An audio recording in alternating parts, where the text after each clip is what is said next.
Baik, Assalamualaikum warahmatullahi wabarakatuh.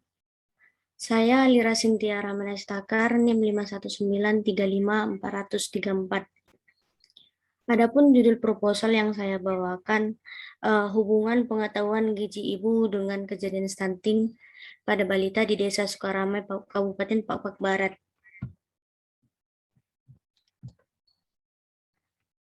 Adapun outline-nya, di bab 1 ada pendahuluan, di bab 2 ada kajian pustaka, di bab 3 ada metode penelitian. Kemudian latar belakang. Nah, pada era globalisasi pada saat ini, dibutuhkan sumber daya manusia dengan kualitas serta kemampuan yang cukup bagus dan untuk memajukan suatu negara, di mana kualitas SDM dari suatu negara dapat dilihat dari pertumbuhan ekonomi serta tingkat pendidikan masyarakat.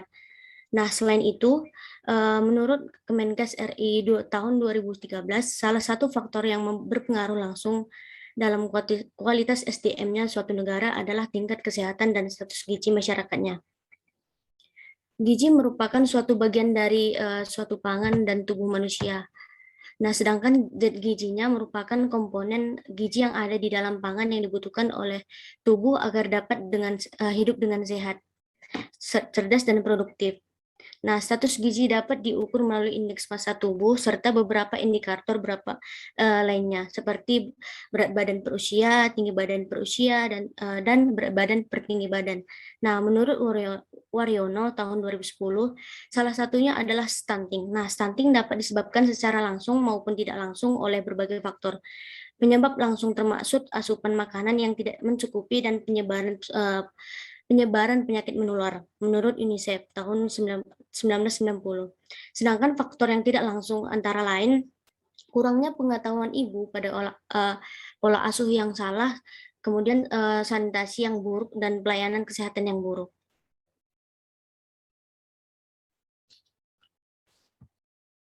Selanjutnya ada identifikasi masalah. Stunting sebagai salah satu masalah gizi dengan prevalensi tinggi harus segera dibatasi untuk meningkatkan SDM di masa yang akan datang. Nah, stunting dapat disebabkan beberapa faktor yang salah satunya adalah pengetahuan ibu. Nah, yang kedua ada pembatasan masalahnya.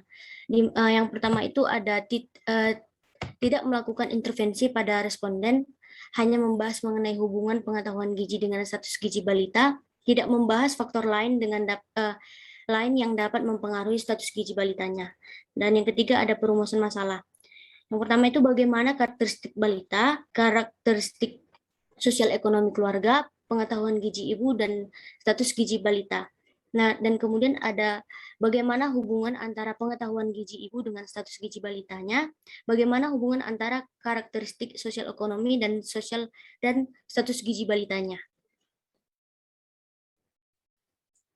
Kemudian ada tujuan penelitian, di mana tujuan umumnya itu adalah untuk menganalisis hubungan pengetahuan gizi ibu dengan kejadian stunting pada balita di Desa Sukaramai, Kabupaten Papua Barat.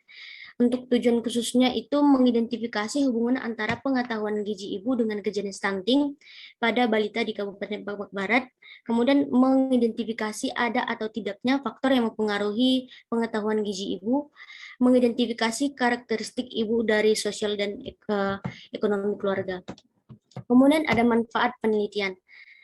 Hasil penelitian ini diharapkan dapat memberikan gambaran mengenai hubungan pengetahuan gizi ibu dengan kejadian stunting pada balita, serta memberikan gambaran lain mengenai hal-hal yang dapat mempengaruhi pengetahuan ibu terkait gizi bagi tenaga kesehatan agar lebih mengedukasi para ibu mengenai gizi serta stunting. Kemudian kajian teoritisnya. Nah, balita adalah individu dari suatu kelompok yang berada di rentan usia tertentu.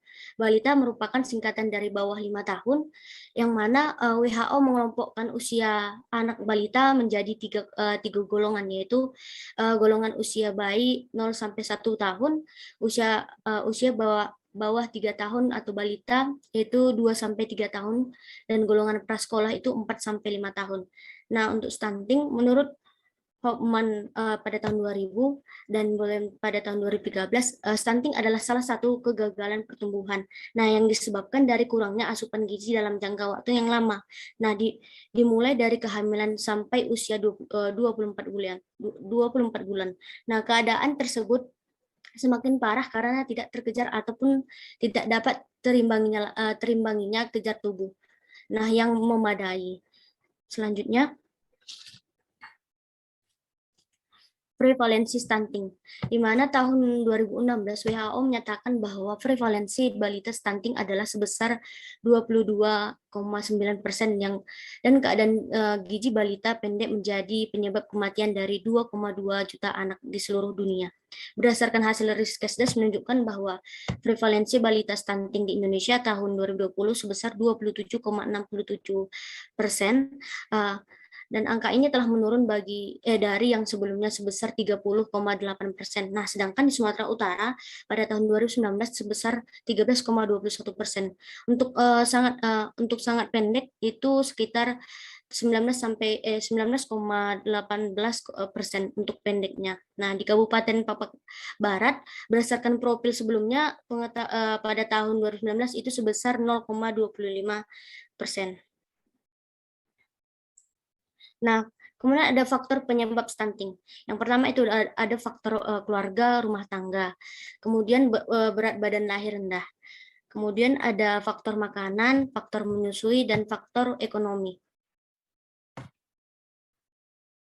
Selanjutnya, pengetahuan gizi. Larasati menyatakan bahwa salah satu faktor penyebab stunting adalah pengetahuan gizi ibu, di mana pengetahuan gizi ibu ini adalah kunci dari konsumsi pangan anak. Nah, suatu pengetahuan yang baik akan menciptakan sikap dan perilaku pola asuh yang baik bagi anak.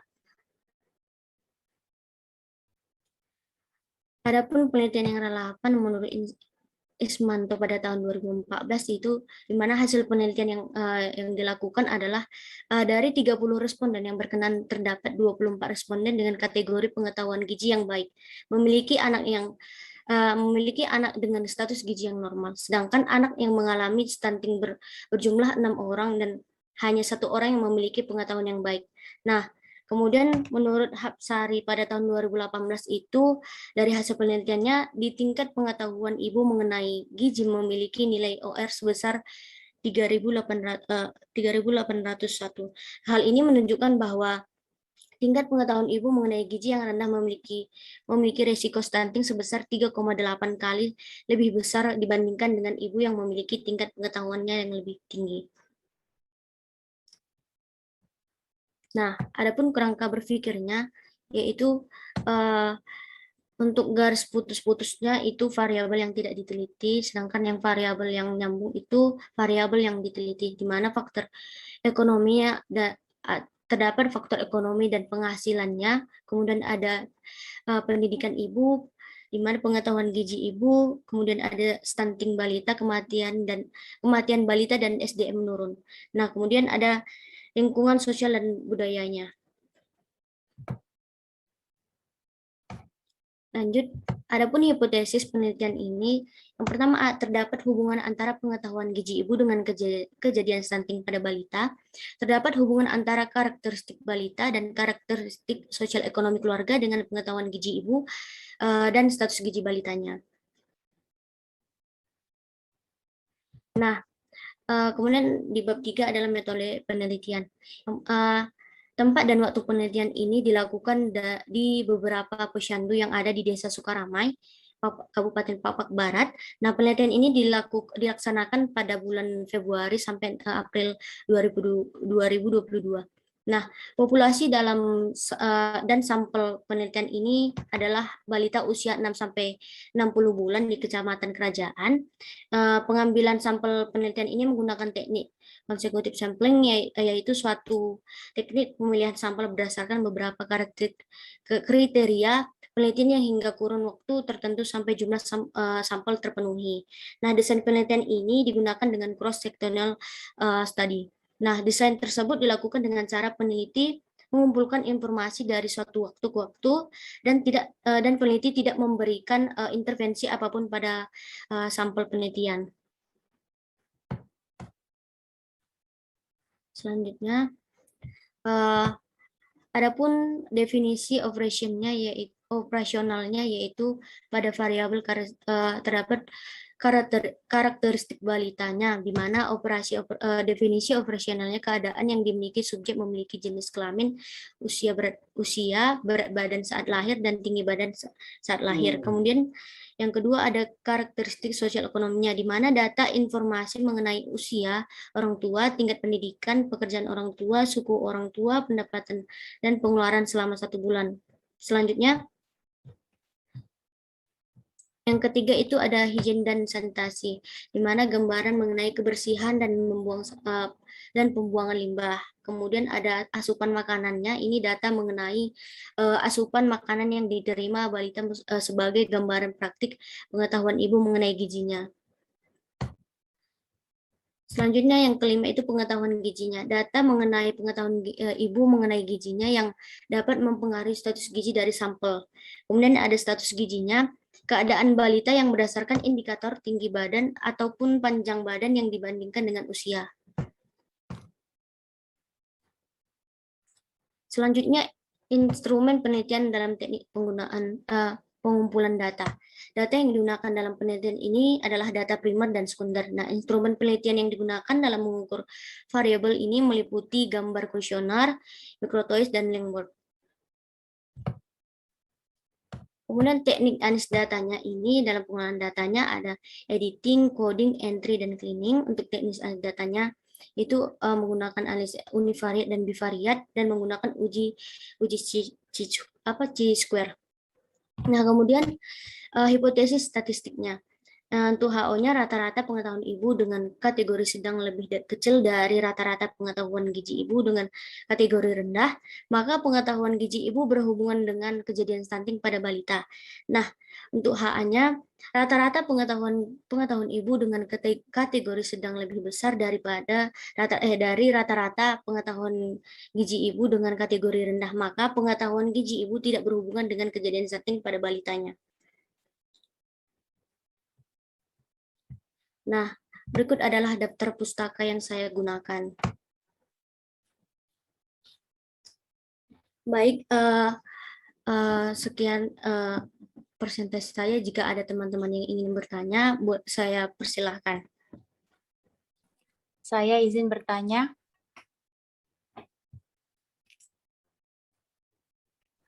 Perkenalkan, nama saya Atika Ramadhani Putri. Saya ingin bertanya kepada Saudari Lira. Jadi, apa hal yang mendasari Anda dalam memilih penelitian ini? Terima kasih. Baik, terima kasih untuk Saudari Atika. Alasan saya untuk memilih untuk meneliti hal ini dikarenakan di mana saya pernah membaca berdasarkan penelitian yang dilakukan oleh Ismanto pada tahun 2014, bahwasanya pengetahuan orang tua tentang gizi sangat berpengaruh atau sangat berperan penting dalam meningkatkan status gizi anak. Nah, di mana seperti yang kita ketahui, kelompok yang sangat rentan terkena masalah gizi ini adalah seperti stunting. Nah, kemudian pengetahuan ibu merupakan ujung tombak atas pangan yang dikonsumsi oleh balita serta anggota keluarganya. Nah, jika ibu tidak memiliki pengetahuan yang luas, maka makanan ataupun pola konsumsi akan selalu tidak sama ataupun tidak beragam begitu, karena minimnya informasi si ibu. Nah, selain itu pengetahuan ibu juga berpengaruh terhadap pola asuh ibu terhadap anaknya. Begitu. Baik, terima kasih Lira. Sama-sama Atika. Baik, kemudian apakah ada teman-teman yang ingin menanyakan lagi? Baik, demikianlah presentasi saya mengenai pengetahuan gizi ibu dengan kejadian stunting pada balita. Assalamualaikum warahmatullahi wabarakatuh.